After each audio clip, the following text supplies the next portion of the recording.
相比于1:12的人偶，同尺寸或者相同比例的场景地台还是比较少见的。当然，这也是可以理解的事情啊。毕竟开发一个场景或者说地台的话，未必会有很多的玩家去买单。换过来想的话，如果要推出这样一个产品的话，那它必定要有很多的过人之处，起码要非常抓眼，吸引人眼球的。乐子是小情为大，各位老铁们大家好，欢迎收看这期玩牌不齐。今天呢，咱们就带来这样一款由暗黑王冠和 UA 联合出品的王座契约。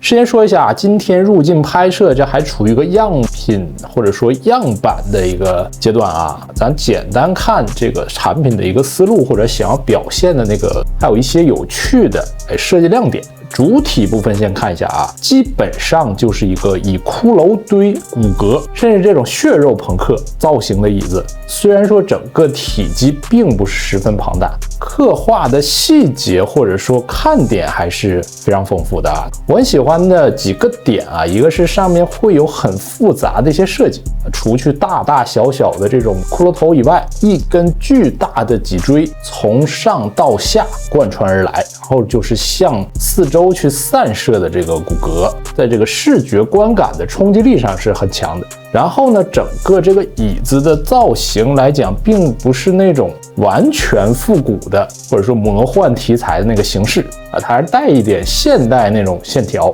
这个你从侧面或者背面去看尤其明显，有点像那种人体工学椅啊，或者说电竞椅的那个感觉啊。这里不是说那种很复古的造型并不好啊，只是相对更多，新鲜感呢就少一些。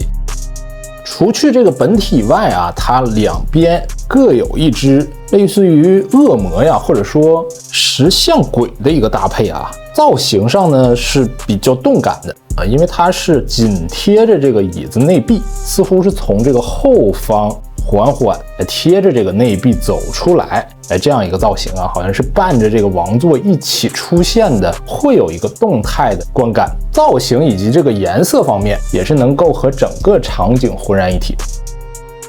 然后呢，还有一个宝剑以及底座的搭配，剑造型就很魔幻那个风格了，就很像双摘伤，精度很不错，也具备一个荧光夜光的效果。相似大小的产品可以进行一个搭配，当做一个不错的武器，为这款产品补充了一定的玩法。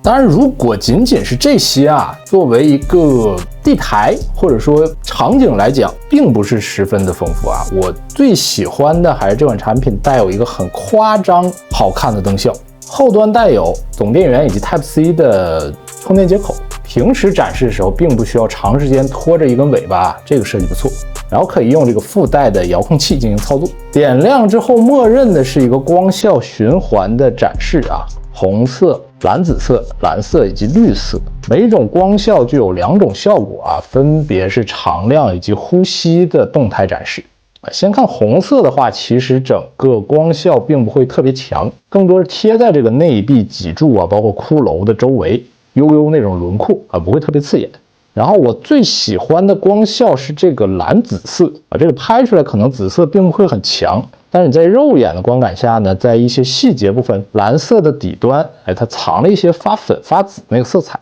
看起来层次感很强。还有纯蓝色啊，这个就和整体场景包括这个武器的配件颜色上更加搭配一些。绿色的话比较极端，我觉得这个更接近于反派的一个那种奸诈的黑色啊，这个绿颜色。光效的体验或者直观这个感受呢，我自己是非常喜欢的。第一个呢，它的亮度很强，即便我这里有比较重的灯光啊，正常的展示下同样是比较出彩。如果你处于一个阴暗的环境下的话，这个光芒会更加的亮眼。然后呢，就是发光的位置或者说想要呈现的效果有一个很好的规范也好，或者说固定也好。简单点来说，就是通过这个造型的薄厚去把这个露出来多少进行了一个控制吧。比如说下面这个骷髅，都是从这个眼睛孔洞部分会更亮丽，边缘会有一些发光，把这个骷髅的这个造型，实际是用这个光从后面打出来，让它更加立体。椅子表面、脊椎以及下端也是通过这种肋骨的高低落差，把这个光很好的固定在了一个想要展示的位置，给你感觉好像是沿着中心向两侧去慢慢延伸的这样一个光效。这个是我最喜欢的，也是这个产品非常大的一个亮点。而且呢，又是一个充电以及遥控器的组合方式。现在我所玩过的配套的发光地台，或是安装电池，或是需要长时间走线，其实是不太方便展示的。这个光效更多的是为了拍照。这款的话，这个光是真正放到了产品本身的一大玩法上。